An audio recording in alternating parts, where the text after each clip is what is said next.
right, hello everybody. Welcome back to another episode of Earth's Mightiest Comics, the show where every episode we talk about some comics that have released recently, and we just let you know what we thought about them, if they were some good comics or if they were some not so good comics. This is, I don't think this episode should be as big as last one, since I don't have as much to say about most of these, I think. But there is still definitely some stuff to talk about, including new issues of Avengers Twilight, new issues of stuff like Dark Ride, Immortal Thor, Transformers, Ultimate Black Panther, but we're going to start out with a series that is marking itself as the kind of start or the build-up to the major DC event of 2024, that event being Absolute Power, and the series being Suicide Squad Dream Team is the title. This is a series that is written by Nicole Maines, and the artist is Eddie Barrows. This is again, it's marketed as the build-up to the next big event, Absolute Power. It has it on the cover. Not on this picture I'm looking at here, but on the copy I have, it says like the countdown to Absolute Power. So yeah, I guess that event is going to be kind of the culmination of Amanda Waller's consolidation of power. I just kind of wrap up the Amanda Waller arc in the DC universe right now, which has kind of been building since the start of Dawn of DC. And so we have the Suicide Squad series to build up to that. I was not looking forward to this. I only read it because of the tie-ins to Absolute Power. I haven't read a whole lot from Nicole Maines. I've essentially just read, I think it was one thing, and it was a backup story that was a tie-in to Beast World a couple months ago, and I didn't love it. That was the one that Sebastian that also focused on Dreamer. Yeah. Who was in this, yeah. But I will say, like, I think the team lineup is interesting. Despite the fact that there's not a whole lot of play from most of them, it's essentially like so the lineup we have, it's Harley Quinn, which they're just incapable of doing a Suicide Squad book without her on it. Yeah, it's impossible. Yeah, even though she's not even really a villain right now, I don't think, kind of in main continuity. But so there's her, there's Bizarro, there's Clock King, Black Alice, who I had never heard of, Deadeye, and then Dreamer. So this issue is mostly like Dreamer and Harley are the ones who get the most play here. Yeah. There are like, you get a little bit of Clock King is probably the next most prominent, but like Bizarro, Deadeye, and Black Alice are essentially not in this issue at all. They do not do much.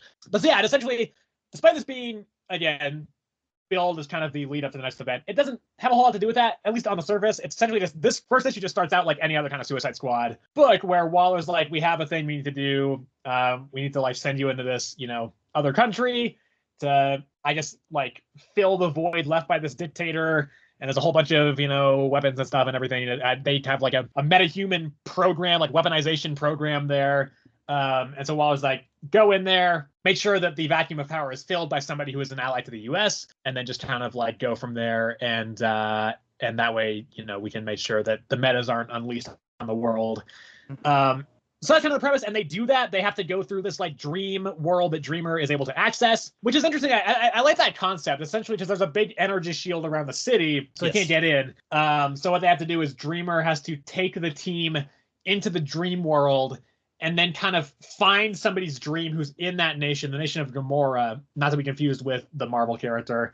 And then once they find their way into a dream from that nation, they can then exit the dream, and then they'll be in the country. Although in doing so, it ends up killing the person who was dreaming. So that's kind of where this issue really ends. Like, they get there, and then, there's kind of some team banter dynamic stuff. Bizarro freaks out and leaves, and he just goes kind of on a rampage going forward. He just kind of busts away. There's kind of a nice heart-to-heart between Dreamer and Harley towards the back end. And then that's kind of it, except there's the one part where Dreamer starts getting, the very last couple pages, Dreamer starts getting a vision, which is essentially that there's lots of death coming, and it's all because of Waller. That's kind of the only part that kind of seems to hint towards stuff coming up in the Absolute Power event. The rest of it seems pretty unrelated. So that is kind of the issue. Again, I wasn't looking forward to this. I was planning to skip this. I would have skipped it had it not been kind of building up to this big event. That being said, I think it was pretty solid. Definitely much more so than I was expecting. I ended up quite enjoying this. I don't think it's amazing, but I think it's a pretty decent setup. And again, I like the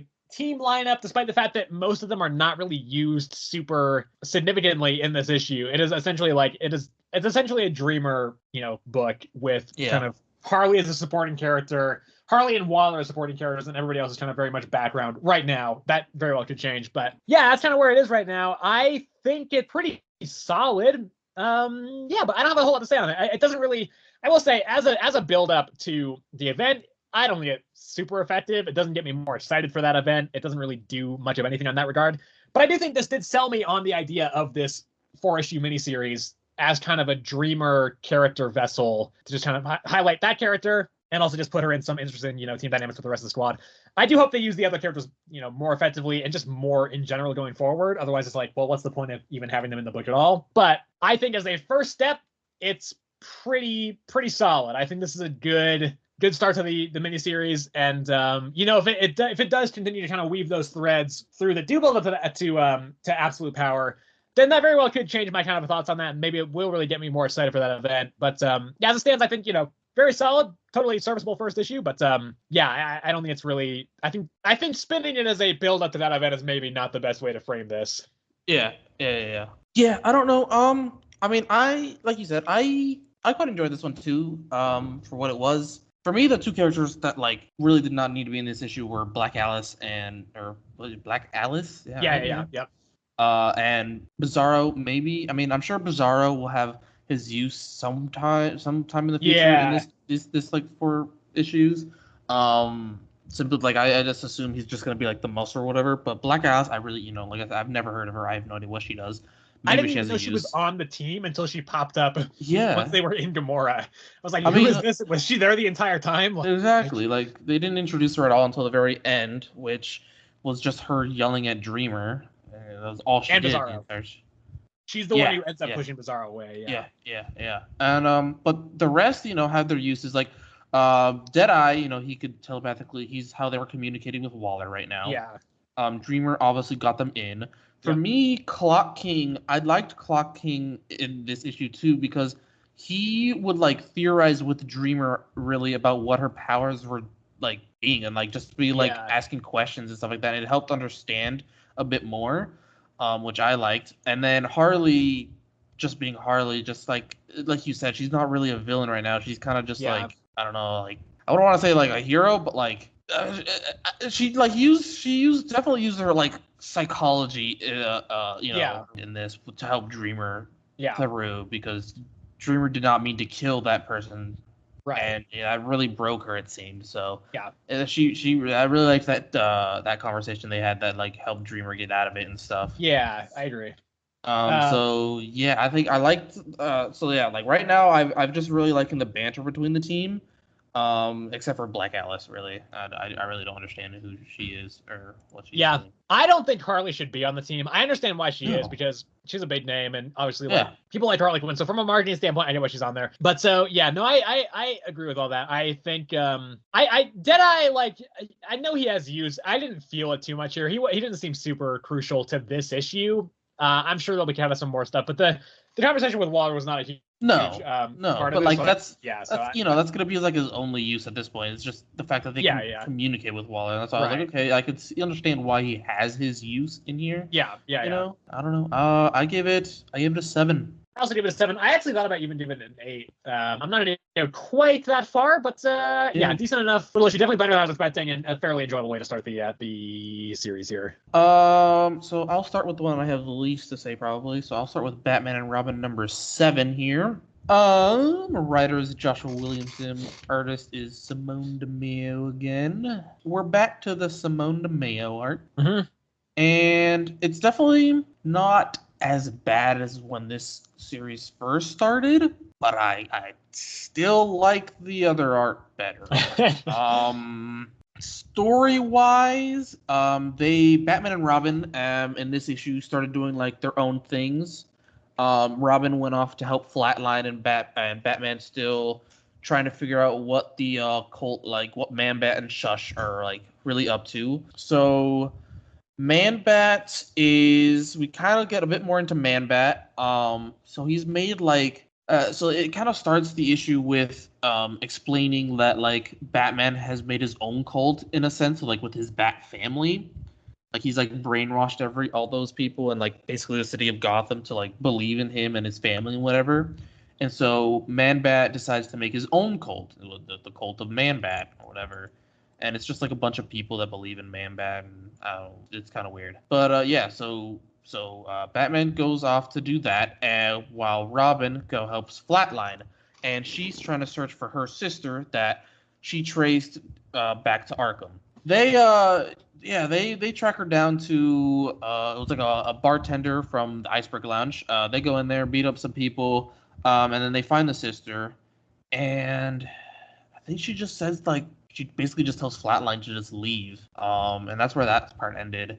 And then at the end of this issue, Batman has an encounter with Shush, and Shush is like, let's team up. Man-Bat is not what he's cracked up to be. Yeah, I don't know. It was all right. It's definitely a step down in my opinion. I thought I'd enjoy Flatline coming in here.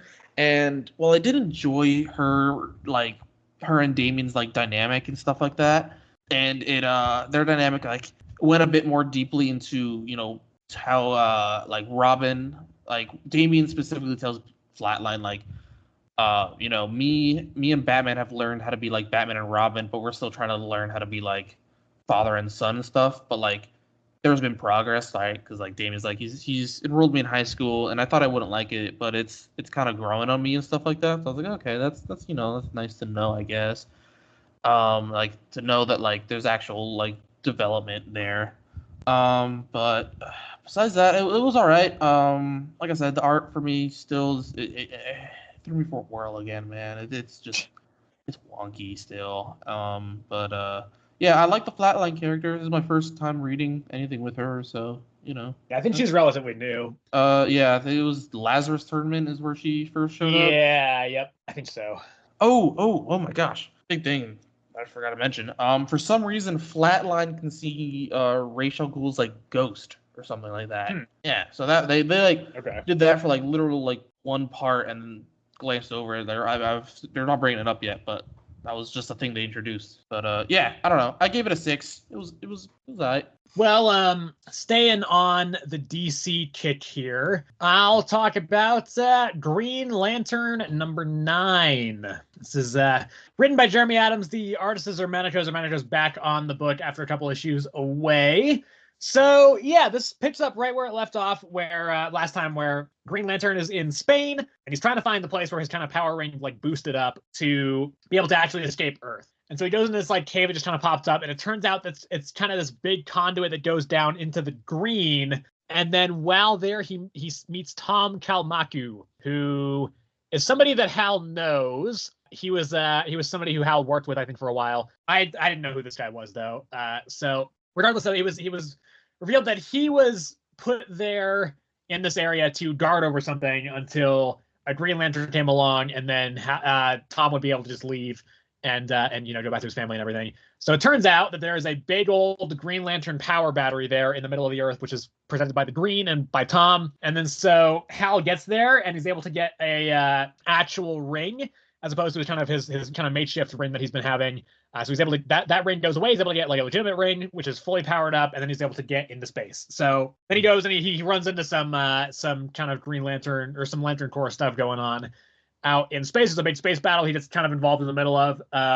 And then he gets captured. He's going to be taken to the United Planets people because he's like a traitor or something. But then another Green Lantern pops up who is named Sojourner Moline. And she's like, hey, Hal, what's up? I'm here to help you out. And that's where the issue ends. There's also a backup story about Jessica Cruz trying to convince the United Planets and Lord Premier Tharos that she is on his side and is not working like against him as a you know, traitor with some of the other Green Lanterns, even though she actually is, and she's, you know, kind of playing it to try and infiltrate from the inside. So backup story was fine, but it, you know, wasn't anything kind of special. I do like that we did get to see more of Jessica Cruz though, because I think she's a cool Green Lantern that is very underused. So it's cool to see her even for just a small little period. But yeah, I mean, I think this series continues to be very good. I like this issue a lot. The art is fantastic. I mean, there's some really pretty jaw-dropping spreads and splash pages and everything. So it's really cool. I do like it just, this arc has really been like building momentum the whole time. And I feel like it's actually moving stuff, you know, forward, as opposed to the first arc, which was a lot of kind of waiting around to just kind of kill time until the fight with Sinestro. This time it's not doing that. It's just, you know, it's kind of developing the plot of the entire story.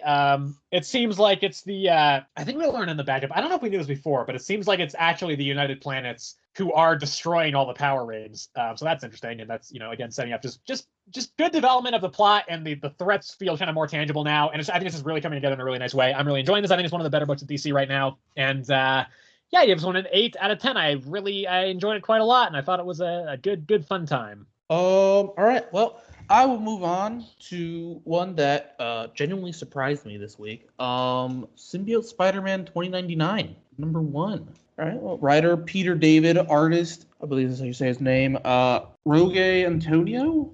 Yeah, like I said, this one genuinely surprised me. I thought this one was gonna be bad. I thought this was gonna be one that I just randomly pull. I'm just like, yep. I liked Symbiote, so I'm gonna pull it, and I expected it to be bad. And man, I was wrong. It wasn't that bad. It was actually pretty good. I mean, it's written by one of the biggest comics legends of all time, so you would hope it was pretty good. Yeah. Well, I mean, I don't know. Sometimes these random ones that just come out of nowhere with no explanation. I'm just like, it's not that good. Like Spider-Gwen Smash. I mean, that came out of nowhere. It sets up her next arc thing or whatever. But yeah, I don't know. I don't know. I didn't think it was gonna be good. Let's just say that. And yeah, it was pretty good. It's obviously it so what happens in this one is Venom is back and he takes over. It starts off with him being with the Submariner, being like them essentially, and Spider-Man Miguel. They have not even a scuffle really. It's like a small scuffle, and Submariner gets defeated or whatever. And so we go back to Miguel in, I believe it's Alchemax. Yeah, it says that in the synopsis, so I'm assuming it is Alchemax. Yeah. So he is head of Alchemax right now, and we learned that there's a scientist working there that is doing experiments on symbiotes. So Miguel orders him to destroy them, and lo and behold, he doesn't. And so when Spider-Man goes to confront him, he says that basically he's been training the symbiotes to follow his command, and he orders them to attack Spider-Man. When Spider-Man tells him to stop, the symbiote's interesting. You guys think you control me, but I have a mind of my own, and so he latches on to Miguel. And then the second part of this issue is we go back to Venom, and we see. Well, first I guess we see Kron Stone, which is I believe the Venom of 2099. He see him having recently escaped from jail, all beat up because of Miguel. We see him go back to his apartment where he gets confronted by Punisher 2099, who, as he's about to kill him, Venom comes back after after separating from Submariner, comes back to Kron Stone, reattaches, and as Punisher is running away, he kills Punisher. And yeah, that's basically all that happened in this issue. Yeah, I thought it was pretty good. The art was fantastic, I thought. And yeah, I just really enjoyed this issue overall. I'm curious to see where it's gonna go. Not really. I think I already know how it's gonna go. But yeah, I'm excited to read more of this. So yeah, I give it a 7 as well. Well, I will move on to a book that I read this week called Helen of Wyndhorn, issue number 1. This is written by Tom King. The artist is Bilquis Evely. So this is the same creative team that worked on the series Supergirl Woman of Tomorrow, which is apparently very good. It's what a lot of, I guess, the Supergirl stuff in the upcoming James Gunn DCU stuff is going to be based off of. So I've never read that, but I heard it was very good. And so this issue is not really on my radar at first, but I heard that this issue was also very good right before New Comic Book Day last week. So I decided I'll just check it out. And yeah, really, really solid issue. This actually had a decent shot at being my pick of the week. It's not, but I did enjoy this one a lot. It essentially it starts out, the first 2/3 play out pretty standard. It's well written, but it's not anything kind of new, where you see this person, Helen. She's kind of like a troubled teenager. Her father recently died, and so she's kind of an orphan right now. And she's a hard drinking, chain smoking person. And so she gets kind of brought by a character named Lilith to this big estate called Wyndhorn, which is where her father grew up. And so it's her grandfather's house. It's this big estate. It's huge, and so she gets brought there by this kind of caretaker Lilith. And so the first 2/3 are kind of just introducing her as a character, introducing Lilith a little bit, and just kind of exploring Helen's kind of journey through this mansion, kind of seeing her kind of explore this, coming from not very much wealth, it seems, to going to this huge extravagant mansion and just kind of exploring that area. And then towards the kind of midpoint, she starts getting nightmares and kind of having these visions of monsters. Lilith kind of dismisses them as being just hallucinations, but then at the very end, you see like a big werewolf pop out and kind of chase them, and it's about to kill them, and then Helen's grandfather gets there and like beheads it with a big sword, and that's kind of where the issue ends. It's like, whoa, what the hell? So that's kind of what this issue is, and it's great. I really enjoyed it. I have talked a lot about how I am not the biggest fan of Tom King. I don't dislike his writing, but I think it very much is kind of hit and miss for me because his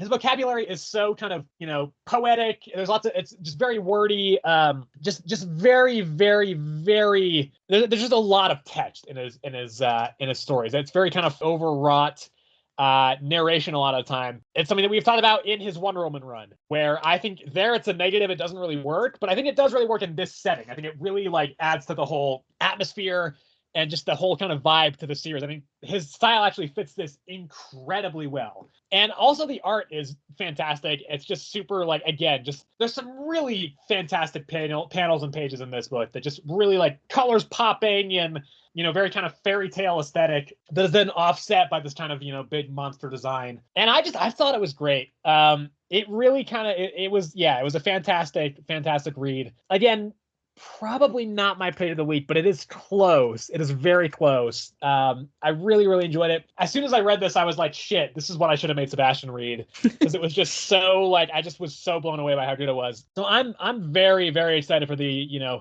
future of this series. I had it in A for a while, but just the more I've thought about it, the more I've just been really enjoying it. The more I realize I really enjoyed it. So yeah, I'm gonna give it a 9. I think it was just a fantastic first issue to the series. All right. Spider-Gwen Smash.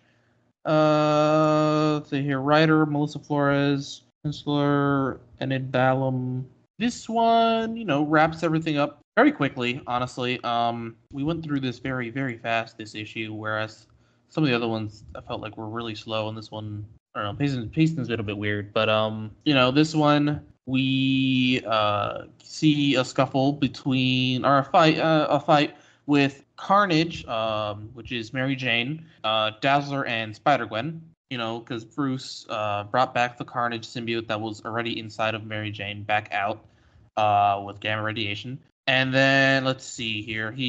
As Dazzler was like fighting Carnage, Bruce panics essentially and like runs out, and he actually himself turns into the Hulk and attacks Natasha again. And we think that he's, if Bruce is evil, we think the Hulk's evil. So as Dazzler runs out to help Natasha and then find the others that were also trapped by Bruce, Gwen and Mary Jane, they start fighting, and just as Gwen's about to lose, Hulk comes in with like this weird beam and zaps Mary Jane, which subsides the Carnage symbiote. And so it turns out that Hulk and Bruce have different minds. So while Bruce is evil, Hulk is actually a good guy and just does not agree with Bruce and anything he's been doing. So with the help of the Hulk, they they escape out of there, and they go and finish the concert with Dazzler. And as they're leaving, it gets revealed that the Carnage symbiote is still attached to Mary Jane, and yeah, that's pretty much it. It gets continued in the giant-size issue of Spider-Gwen, which, it just continues it basically just introduces us to a couple new characters, specifically the son of Otto Octavius and Dazzler's sister, her name is Mortis, apparently. And she's working for Otto. Yeah, that's pretty much it. Yeah, it was all right. I still like the art of this issue, of the series in general. It's just the pacing felt a little bit rushed. Like the story felt rushed, especially towards the end, especially in this issue. Whereas I feel like other issues, it felt like really slow where they could have sped it up. This one I felt like they should have slowed it down a bit. But no, it was fine. Overall, as a series as a whole, yeah, it wasn't that good.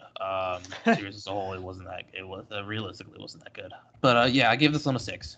Well, let's do What If Venom. All right. Here. This is written by Jeremy Holt. The artist is Tadam Diaru, rather. Okay, so we thought about the first issue of this not that long ago because it's only been 2 weeks since the first issue came out. Yes. Okay. First of all, it's not that good. No, it's okay.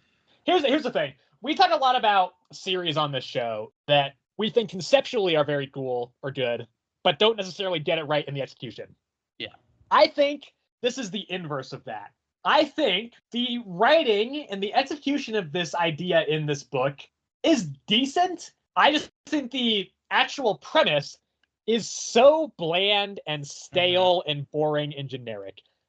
I gotta say, I don't blame Jeremy Holt at all for this, because I think genuinely, for what this series is, the writing's okay. Like, it's not bad. But I just think, yeah, the concept here is fucked, because, again, why are we switching Venoms every issue? Like, I think this would have worked better as a series of disconnected one-shots where it was exploring what if each of these characters had bonded with Venom. I still don't think that would be great, but I think it'd be better, because this issue in particular, it's like, what if Venom bonded to Wolverine? Nothing. That's the answer. Genuinely, nothing changes. Like, literally, all that happens in this issue is that Wolverine has a fight with Sabretooth, which is pretty quick, which is also probably my favorite part of the issue, by the way. Then the symbiote bonds to Wolverine, and Sabretooth is like, my employer wants chaos, and he wanted me to give you the symbiote so that you would cause chaos. And then Wolverine gets trapped in his own memories while Venom is going out and eating people and stuff. And then Wolverine escapes his memories, and then Moon Knight shows up again and does kind of like an Iron Man 1 Nick Fury moment where he's like, we're putting the team together. He's like, come join us. And then that's kind of it. I mean, Strange shows up at the end and he's like, hey, what's up with all this symbiote stuff? But that's it. Nothing about the characters changes in this.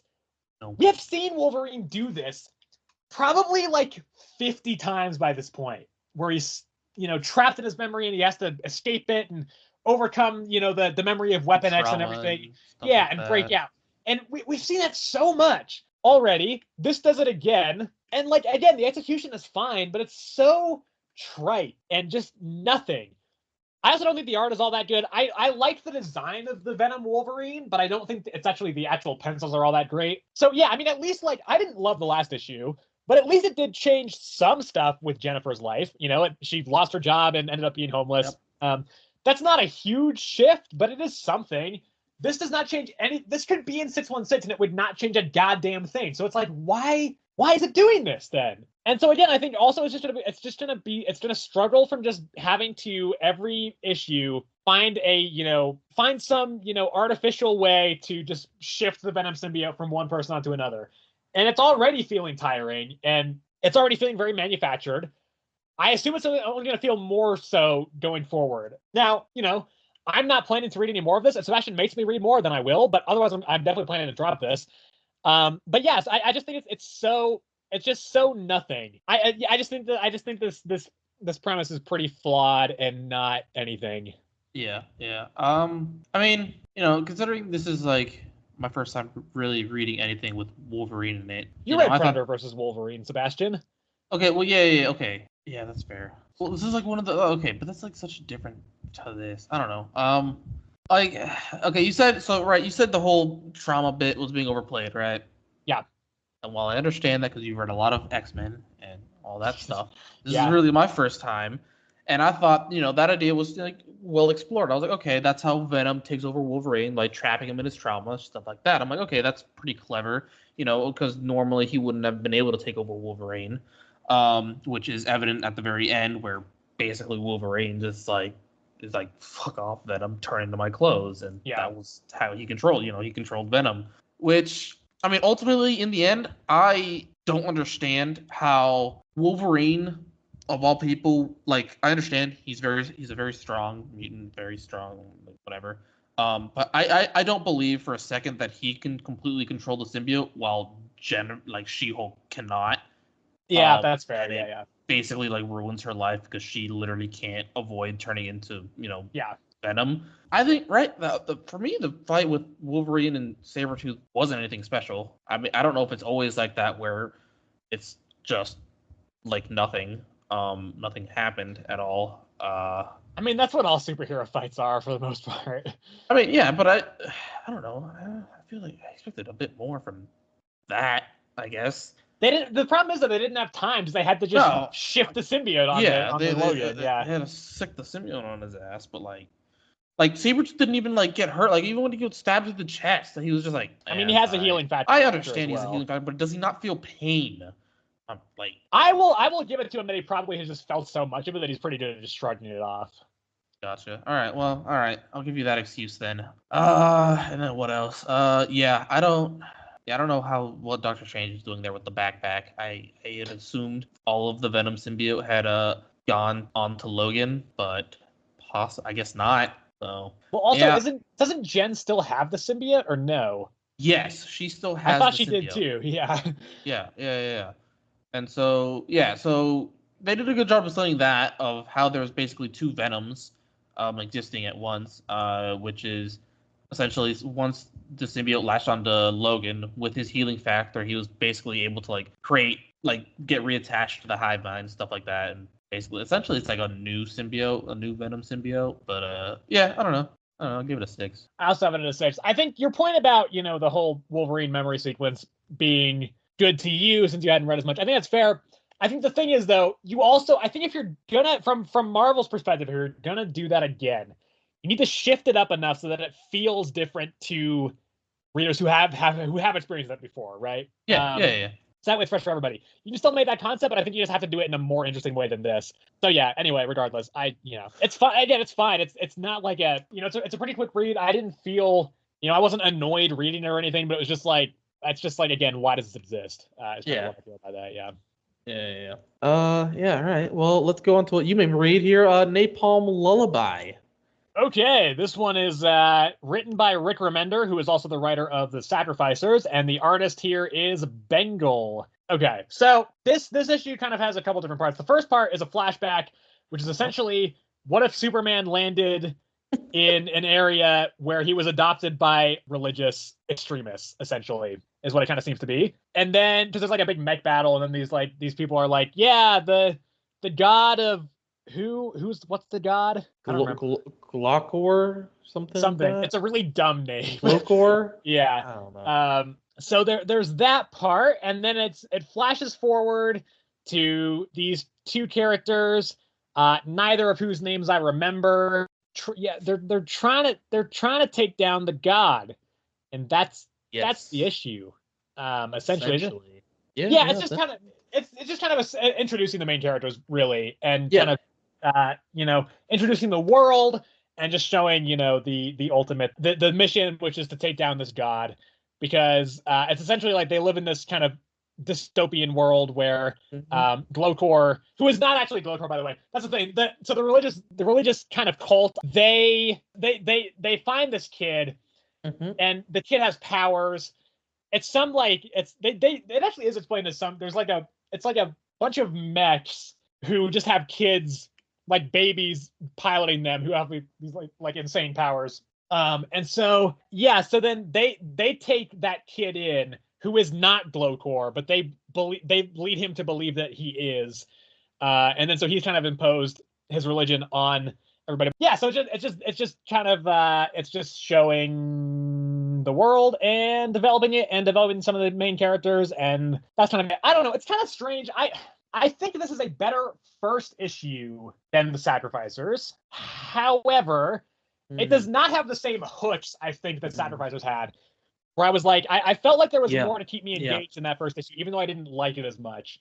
Whereas this, I'm like, okay, sure, like it was a fun enough read. I kind of like the interplay between the two main characters, but I don't think, I don't know, I don't feel the hooks from just the concepts here that I did from Sacrificers immediately.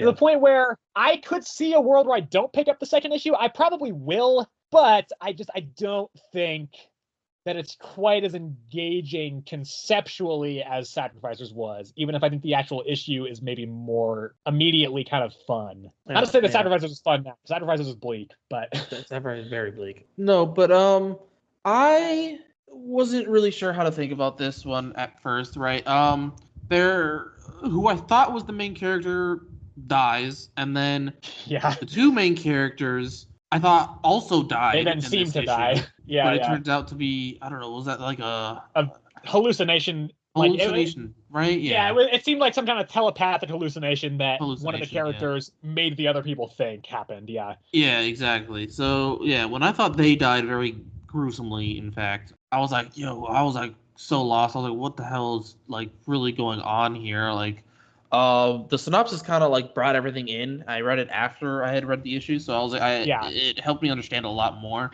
of what exactly was going on, because I thought we were still in the baby thing. I thought that was going to be the main character. Okay, okay, I see. So you thought that the kid, because it does say like 50 years later at a point. Did you think that he was like the mercenary or something? Yeah, exactly. I thought he was the mercenary, and then he died, and then I was like, fuck, and then it was these two new people, so I was like, okay, what's the point of the baby? Like, I was like, okay, maybe one of these two new people is the baby, but then I read the thing, and I was like, oh, okay, the baby is the god. Yeah. I initially had a similar thing, because I was like, who could this kid be? None of these characters, all these characters look like they're over 50 or under 50, and not exactly 50, so. Exactly. So, like, a bit lost there. And then, regarding whether I'm going to pull these going forward, I think I am. I'm going to give it the same amount as Sacrificers before it started getting good. 3 issues. I'm not too excited. I didn't overly love it, but it was. I can't even say it was interesting to me. It was I didn't to enthrall me here. Yeah.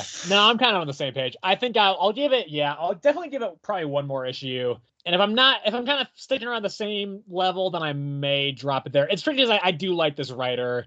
Mm-hmm. So I do want to give it more of a shot, but we'll kind of see how it goes. This is sounding like a fairly mixed or even somewhat negative review. I did think this was pretty decent, but not immediately hooking me kind of the way that some of the others. I gave it a 7. I also have it at a 7. Let's do Ultimate Black Panther now. Ultimate Black Panther. This is issue number 2, written by Brian Hill. The artist is Stefano Caselli. I think this is still fairly solid, but definitely I think of the 3 Ultimate books, this is the one I am least interested in every month. Yes. It's also like, why is the maker on this cover? He's not in this issue. They don't even really talk about him. Well, they mention him. I mean, I don't know. I don't remember. I didn't take notes for anything this week. So, so this is essentially, most of this issue deals with kind of political intrigue around just kind of the goings-on of Wakanda now that Ra and Khonshu are kind of trying to take it over. There's apparently a spy in Wakanda, and there's a little bit of action sequence at the end. T'Challa meets up with Storm briefly, or he sees her. Yeah. He also gets a little prophecy talking from those like soothsayers again, and that's kind of it again, I think. Yeah. I mean, the prophecy sayers, right? So from what I took of this, right?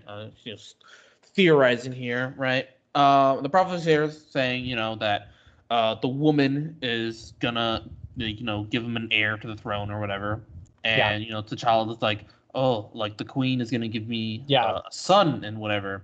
But then obviously we see, he meets up with Storm at the end of this issue. So I'm like, okay, main 616, they're together, they're a thing. So that's why I hope that it is not Storm in this. It's Storm and him. I don't know. I don't know. I think it'd be more interesting if it just stayed Okoye. Because I mean, I'm not saying I hope it is. I'm just theorizing.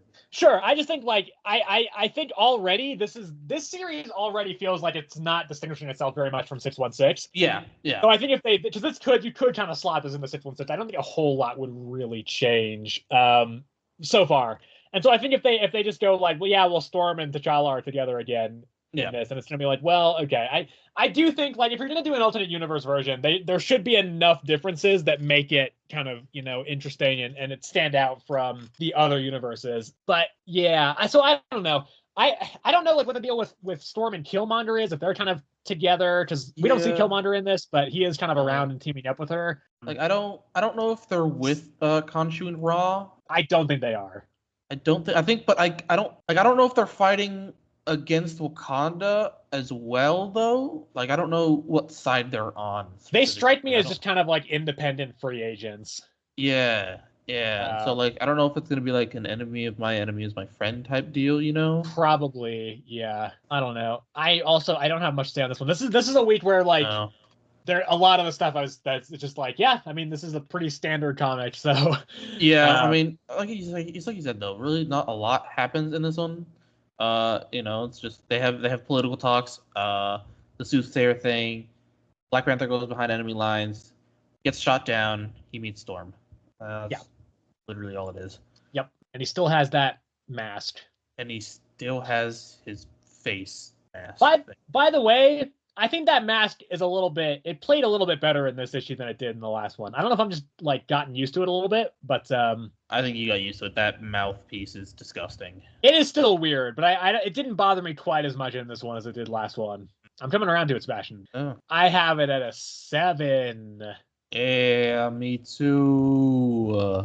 Yeah, it's fine, but I do hope it does kind of more to distinguish itself from 616 going forward. Yeah. All right. Here, let's see. Dark Ride. Let's go Dark Ride number 11. So this is written by Joshua Williamson. The artist is Andre Bresson. Okay, so this one we see the Dark Ride. Yeah, I'm gonna be honest, man. I'm starting not to like these. If the next issue wasn't the last one, I don't think I keep going with the series. Yeah, it's so long in between that I just I really have to play catch up in my mind as I'm reading this to remember everything. And I'm gonna be honest, I think this is like in general, I think this is one of my least favorite issues of the series. I don't know what it was about it that really made me dislike it, because from my from reading it, from my memory, it's not even that bad. I don't know, man. There's something about I think this is actually, I think this is better than the last couple issues, but I do think, the breaks are a big issue. And Joshua Williamson in the letters page did say straight up, he was like, the gaps in the series are just because he's had trouble writing it recently. And I think because he said it was the most personal comedy he's ever written or something. And and so it just kind of took him a while to kind of gather his thoughts and get it all kind of, all the pieces into place. But I do think it hurts the series. Yes.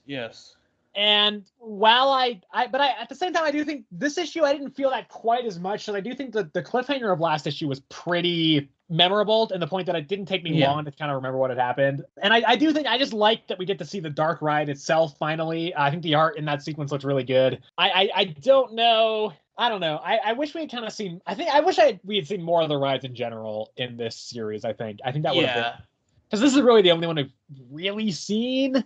I think. Again, though, maybe we have seen more, and I just don't remember because it's been so long. It's been a very inconsistent kind of. It's been taking a month off every issue essentially. Now this issue currently is only scheduled to be a month away, so that is hopefully it'll actually be there, and then we don't have to worry about forgetting it. Regardless, though, I think the Dark Ride sequence I think is good. And it kind of shows Sam kind of going through and confronting his fears and everything, and his. He was I guess he was a deadbeat dad for a little bit, and just kind of workaholic, focusing on just the park because he wanted to impress his dad, who never actually took him seriously at all. And then we have the end where the devil just shows up and is like, all right, either either the Dante family needs to do a sacrifice, or I'll just sacrifice you guys instead. And then there's just a big demon wreaking havoc in the park. So I'm torn on this. After reading it, I had it an 8. I think it is pretty solid, but I do agree that it's just kind of I don't know. I can't really build hype for it when it's kind of so broken up. Yep. Well, you got your thoughts. I enjoyed the whole Dark Ride sequence. I liked, that whole that whole sequence, him being wrapped by barbed wire by his father, and it's choking him, stuff like that. His greatest fear is I think it was letting his daughter down or something like that, or just like being a father in general. I don't remember exactly, but it was something to do with the daughter. I'm glad he was able to rescue the daughter. I'm glad she's not like dead. I thought there was no way she was dead. I would have I didn't think she was, like you said. I vaguely remember us talking about that last issue. Like I'd be like, I was like, I hope she's not dead, but like I don't know what the devil work, man. This series is pretty dark, But yeah, she was like, kind of just there. I don't really understand that whole bit, but they escape, and then I guess his father's newest attraction is the giant devil for some reason. Like I guess he decided to give him a body. I don't. And then he seems surprised when the devil's like, "All right, one of you needs to die," and he was like, "What?" So it's like I really don't understand what his plan was there. I thought that was very stupid. But yeah, I mean, the series for me right now, like this issue specifically, is just I really enjoyed it just because of the art. Story wise, it's just I don't know. I kind of just want it to be. At this point, I just kind of want to see how it ends. So, but I give it a 7. I don't know. I think I might lower mine to a 7. Again, I don't think it's bad, but I want to like this more because I think that essentially this is when I first started getting back into comics again in 2022. I think this was like one of the first. I'm pretty sure this might have even been the first indie series that I kind of started picking up. And so I want to like it because of that, and because I did really like it initially, but I don't know. It's not really doing it for me right now. Again, like I will probably pick up the next issue because it is the finale, but I don't know. Even then, I'm like, well, do I care that much? I don't know. So yeah. Anyway, let's do Transformers. Transformers, robots in disguise. Is that the theme song? Yeah.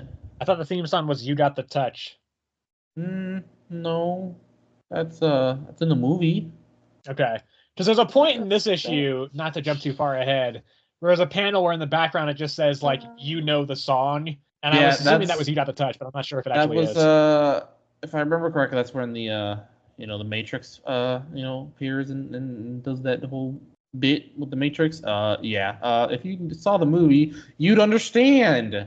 Well, I haven't seen the movie. I've seen 4 of the Michael Bay movies and about 30 minutes of Bumblebee. So yeah, anyway, written and drawn by Daniel Warren Johnson. This is the final issue of the first arc and also the final issue of Daniel Warren Johnson being on the art. Next issue, Jorge Corona is going to be taking over. I am interested to see if Sebastian will notice that, because I don't think he's going to remember me saying this right now. So now that you mention it, I'm going to make a point to remember. Don't make a note. Don't cheat. You have to actually see if you actually notice it. I'll see if I actually notice. Yeah. Okay, so this is again like it's just a lot of action. There is we do have Optimus kind of gets killed by Devastator. But then Sparky is like, I'm not gonna let you die either. You gotta save my kid. And so he like walks into the Matrix. Is it the Matrix or no? It's not, right? It's the Matrix of leadership. Yes. I thought they said something else though.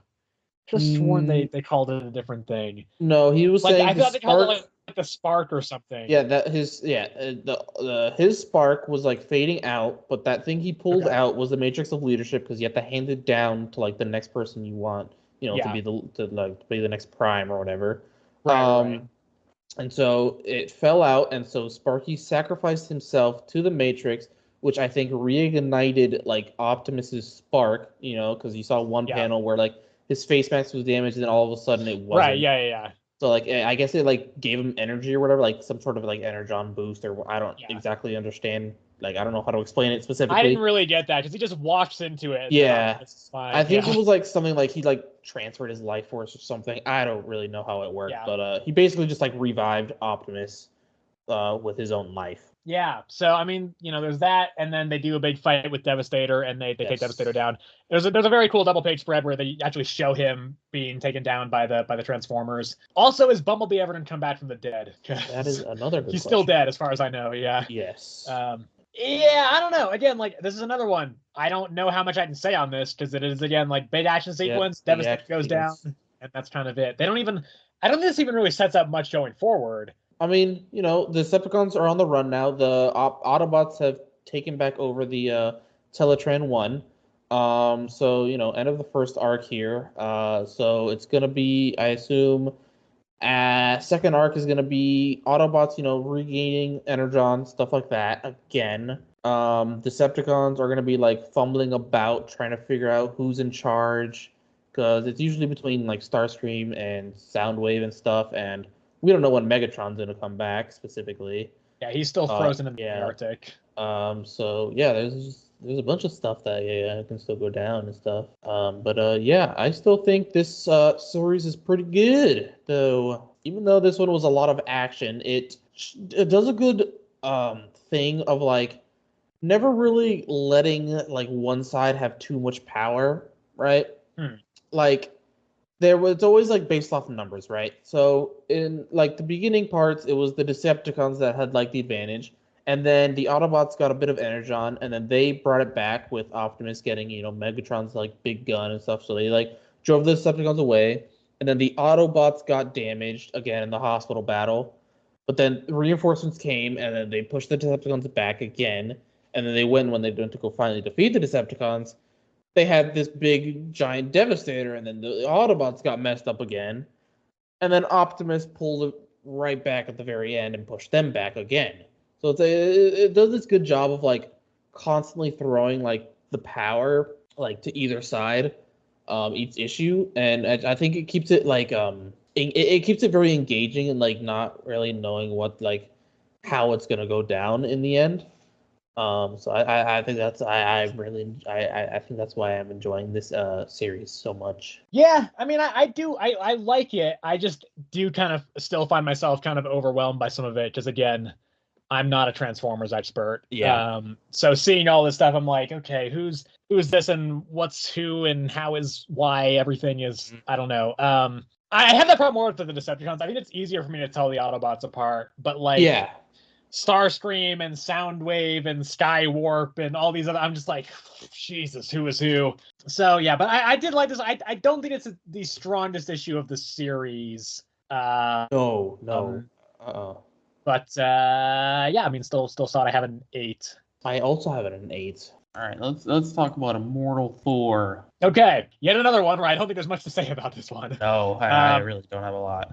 Yeah, it's written by Al Ewing. The artist is we have a different artist this issue. It's Ibrahim Roberson filling in, I think, just for this issue. Although maybe number 9 as well. Yeah, number 9 as well. So this issue, Thor goes to talk to Gaia and is like, hey, what the hell? What's going on? Why are you like letting all the Utgard gods out? And Gaia's like, well, the Earth sucks, so I'm just gonna take all the humans out, and then then we can just make a new world, essentially, I think, kind of. And so Thor like gets mad. He's like, well, how'd you do this? And Gaia's like, you may be my son, but you are the least significant of all my kids. I fucking hate you, Thor. You're the worst. And then she goes into this some more backstory about the kind of the big Utgard war, and kind of how that got resolved, where she kind of went and was like, hey, make me the god of life, and then I can just like figure this out myself. And then essentially it is revealed that the Utgard gods kind of went into a self-imposed exile, at least like Thor and Loki, Tornos and Utgard Loki did. And they were like, if you ever need to let us out, here's the key, Gaia. And so now she's letting them out. And there's a scene where Thor's like, have you no mercy, mother? And Gaia's like, you are my mercy, Thor. Like I made you, and you are my mercy personified. And that's kind of mostly, this is one of those issues where like it takes place mostly over the span of like 20 minutes, probably. Yeah. It's really just the one conversation. Although at the very end, he does go over to Roshsan, and he's like, I'm here to see the Minotaur. And that's where the issue ends. So yeah, leading into the whole Roshsan presents Thor thing, which is coming out in April. So yeah, I mean, I think it's still good. Absolutely, I still enjoyed it, but it is kind of one of those ones where it's like it's very much feels like an in between chapter. I do think the atmosphere is really good. Like I really like the design of Gaia when you first see her. She's like this creepy like plant tree monster kind of thing, and I really thought that was cool. But because it is such just conversational based, I don't have a whole lot to say on this one either. Yeah, I don't have a lot to say on it either. We get a bit more into the Utgard, and we get a lot more names as well of certain Utgard. We Utgard Loki, Utgard Thor. There's a new one thrown in there, like it's like the sun god. I think it was like Atum. Yeah. Atum. Yeah. Him. He was killing a bunch of Utgard. during the war, and that's why a lot of them like went into hiding or exile and stuff like that. Also the son of Gaia, by the way. So yes, Thor's like half brother or something. Yeah. So also son of Gaia, and I like the design of Gaia. You know, she's a creepy plant lady that kind of personification of Mother Earth. Very very nice design. I don't have a lot to say on it. It was basically just her explaining the that whole war and basically being like, what you gonna do about it, Thor? And so Thor goes to the Minotaur, to Roxxon to deal with the Minotaur. So I did like the bit where Thor was like, I fought a ton before, and she was like, no, you fought the like dark side of him. You've never fought him because you're still alive. So that was cool. I probably building up to some fight with the two of them. But yeah, that was I think a super effective way to just kind of be like, Atom's a big fucking deal. Yeah. No, we still haven't seen Utgard Odin. Kind of. We saw his back. Yeah, that's what I'm saying. Like that was 2 issues ago, and we haven't mentioned him again yet. Wasn't it just last issue? It was number 7, right? Was it? Yeah, that was like 2 weeks ago. Even. I got my shit mixed up, bro. I gave it an 8. I did as well. Okay, let's do the one hand. All right. Now, this is written by Ram V. The artist is Lawrence Campbell. I think I was a little bit overzealous in my rating here. I've been a little. So, okay. This, I was going to say this is my pick of the week. I think I'm going to change that and give it to Helen of Wyndhorn posthumously. That being said, I did think this was very good. Because last issue we thought about how I think the world was very interesting. I liked the dialogue. I liked the writing. Yep. But something about it didn't 100% click with me. This issue, it clicked really hard. I don't really know why. I think part of it has to do with the fact that after reading The Six Fingers, there's a sequence in this issue that I think is super effective because of what we know from The Six Fingers. Yeah. Most of this issue is kind of dedicated to Ari going around and trying to find his sex robot. From the first issue, which leads him ultimately to the art place that the Six Fingers dude went to in the Six Fingers. And so that's why I ultimately like this one. I think a big part of why I like this one as much as I did, because when he walked in and you saw the big like arm art piece thing from the Six Fingers, I was like, oh shit. Like I think it was a really effective sequence because you're like immediately you know that the Six Fingers dude is, I don't remember his name, but he's there. And so, granted, timeline-wise, I wasn't 100% sure if this was the same time. So it kind of didn't seem... I don't remember... Like, I'm pretty sure the Six Fingers dude did not see Ari there in that issue. But here he kind of seemed to, and they kind of had a bit of a stare down. The Six Fingers was in shadow, so Ari didn't see his face, but they had a kind of a stare down, and then he ran off, and I don't remember that happening. So I wasn't sure about that, but... Regardless, I think that scene was really effective. I think the writing really just worked overall as well. The dialogue, I think, still was all really sharp and tight and everything. So yeah, I really enjoyed this one. This one seems like it would be actually like a good TV show. That being said, I think you would need to adapt both this and the Six Fingers to make it effective. Yeah. And I don't really know if you could do that in one series. I think it would be really kind of tricky to do. So I did really enjoy this one. I think this is a big improvement on the first one for me. It just kind of clicked a lot harder on this one. But I do think I was a little bit overzealous. I give us a 10 initially. I'm not going to give it a 10, but I did think it was very good. I thought it was good. Ultimately I like the first one more.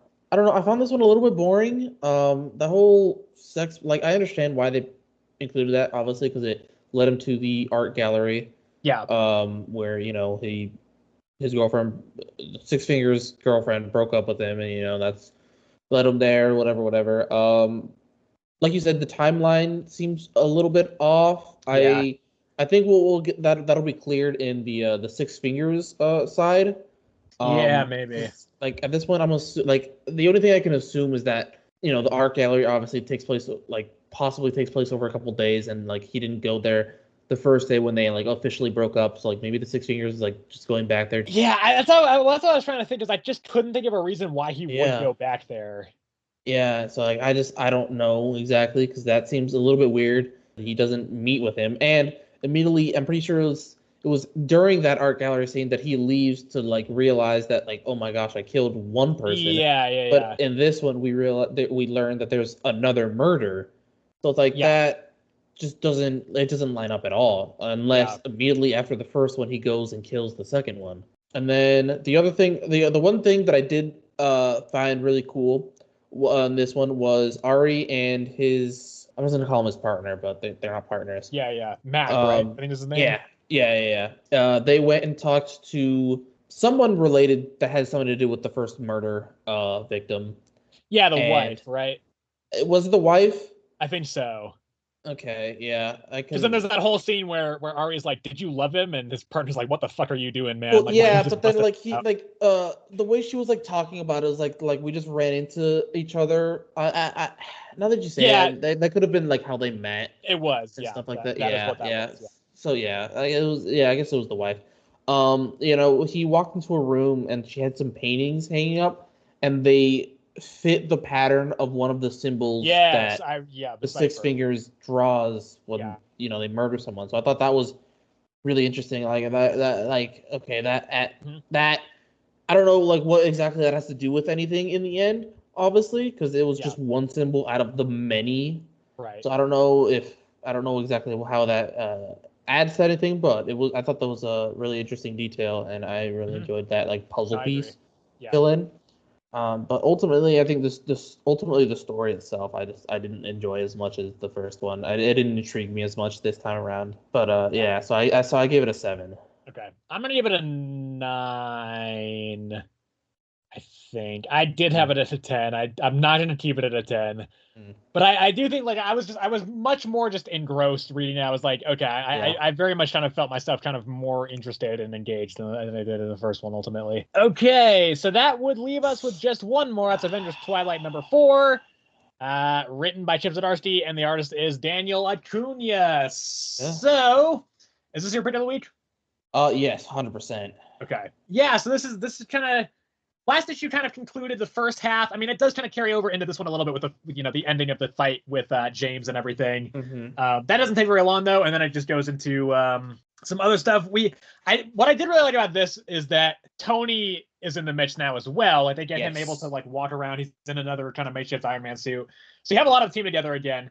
And I think the conversations between Steve and Tony are really effective, which has made all the more interesting because apparently I have been seeing everywhere that apparently Chip Zdarsky, the writer of this, absolutely hates Tony Stark. So I'm really surprised that like he's written this well and is this prominent and is not like a straight up villain, but he's like an actual sympathetic version of the character. I think it works really well. So yeah, we kind of see that the rest of the Avengers learn that it is indeed Red Skull who is posing as this Jarvis, and at the very end, Red Skull reveals that to James. And is like, let's do it. We're gonna overthrow the government and stuff. And they like go and they kind of storm the White House and they overthrow the. They're like, you're not the president anymore. Now Red Skull's the president. But I mean, still like really good stuff. Again, like I don't know how much I have to say on it because it is kind of like an in between. Like, okay, let's kind of take a break after the big fight last issue and kind of reset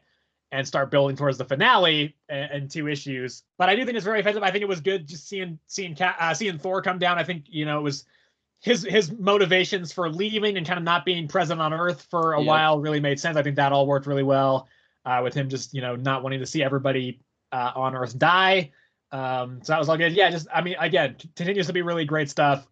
This is absolutely one of the best books coming out of Marvel. I think I would be shocked if this was not in my top 10 at the end of the year. So yeah, just again, another very, very effective issue from this creative team. Yes, I absolutely love this issue. I thought the whole, the fight with James, it doesn't have to be like this big battle yet. That's like they're building up to that right now. They might also. It's very possible that James will switch sides. I have a feeling he's going to simply because he didn't realize that Jarvis was Red Skull, and like as much as bad things that he had done, he didn't like. He was being manipulated in the end. So yeah, I'm like almost positive that he is going to switch over in the end. But just the fact that like Cap just capping like nobody dies today, even telling Thor not to chase after James, just help out here because people were like in fact dying, and Cap bringing even his enemies to like their secret the Avengers hideout just so they can get treated, and then just the interaction with Thor and just like the rest of Cap and Iron Man as well. Like Thor being like, "Oh, this is the new Hawkeye," and Bullseye's like, "No, no, I'm not." And Thor's like, "Yeah, but I sense a warrior in you," and you know, she's the new Hawkeye. You know, it's the truth. I do kind of wish that they had just brought Kate Bishop in as this version of Hawkeye. I think that would have been, for me, more interesting. Like, I think this new Hawkeye / Bullseye is fine, but I don't think she's had enough character development for me to really be invested in her as a character right now. So I think I probably prefer Kate. But I mean, who knows what happened to Kate? You know, at this point. Yeah, we're not going over every single superhero. We assume the Wasp is dead. Hulk is apparently still alive, probably because he's on the cover to number 6. Yeah. I mean, last we know of her, according to Tony, she was alive, but who knows? And then what else? Like you said, the spiel of like Thor not coming back because like time and stuff like that. Like he didn't want to witness his like friends dying and stuff like that. And like it's like the one enemy he's been like too afraid to like face and stuff is like just been time. Because like obviously Asgardians age slower than everybody else, and then and then the one panel sequence of when they broke into the Avengers mansion again, of just them all in like their suits.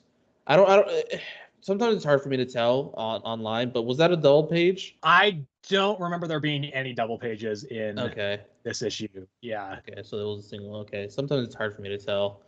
What these sometimes it's just like a wide shot. I'm just like, But I thought that was looking sick, and then Red Skull's new like Iron Man suit. That was cool. That's a good look. Yeah. Yeah, it looks good. It looks good. I think I'm still absolutely loving this series. I gave it a 9.